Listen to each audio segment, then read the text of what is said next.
जय हिंद। भारतवासियों को बहुत बहुत शुभकामनाएं। बहुत सारे लोगों के जीवन में दो बड़ी भारी दुविधाएं हैं। जो लोग बहुत वेट गेन कर चुके हैं, जो बहुत हैवी है जिनका शरीर, वो चाहते हैं हमारा वेट लॉस हो, बहुत तरह की टिप्स अपनाते हैं, मगर 1 इंच भी खाना छोड़ देते हैं, फ्रूट्स पे आ जाते हैं, फ्रूट्स भी छोड़ देते हैं, पानी पे आ जाते हैं, पानी भी छोड़ने को तैयार हैं।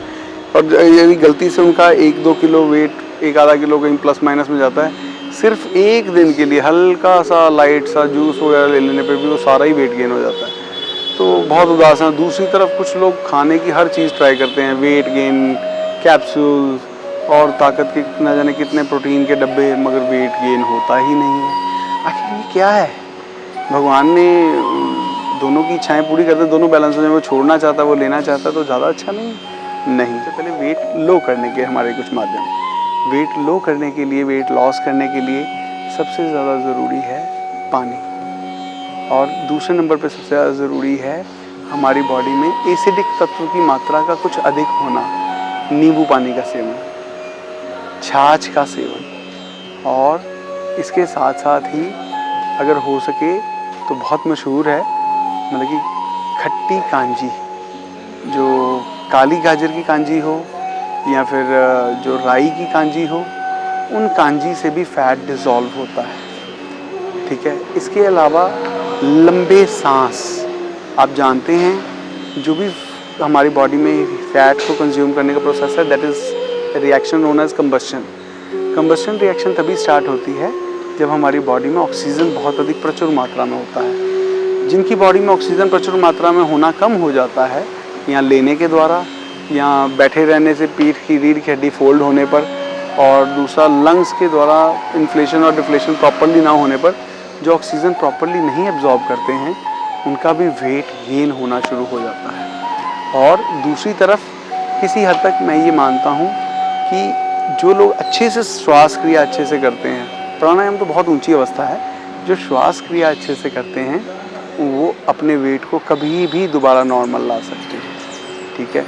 अब उनके लिए जिनका वेट बहुत ज़्यादा कम हो गया है, जिनका वेट बहुत गिरता जा रहा है और वेट को गेन करना चाहते हैं, अब उनके लिए है फलों का रस।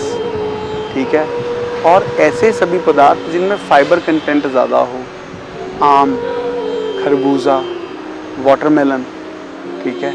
और चपाती के अंदर जो हम आजकल निकाल देते हैं, जो गाय को डाल दिया जाता है, जो चूरा रहता है उसका, that is the energy factor, the wheat husk, उसको ज़रूर गेन करना चाहिए। ठीक है। उसको आप पानी में घोल के भी ले सकते हैं, उसको आप आटे में मिला के भी सेवन कर सकते हैं।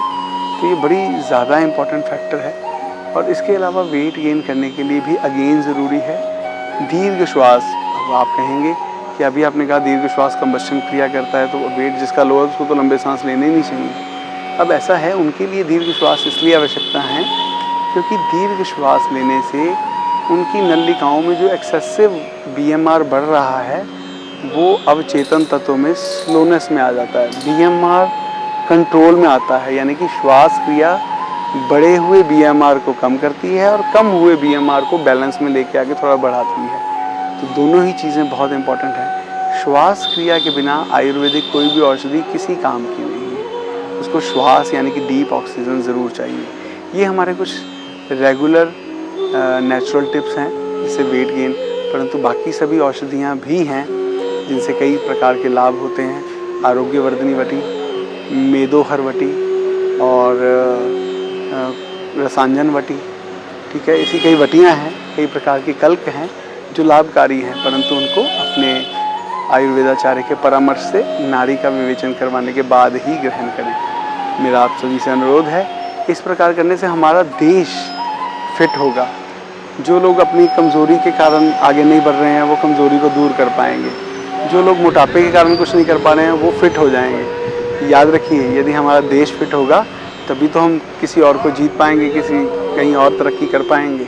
तो फिट शरीर में ही फिट आत्मा रह सकती है। तो आप सभी मेरी इस टिप्स को ज़रूर फॉलो करें। मेरा अनुरोध है आपसे यही। जय हिंद।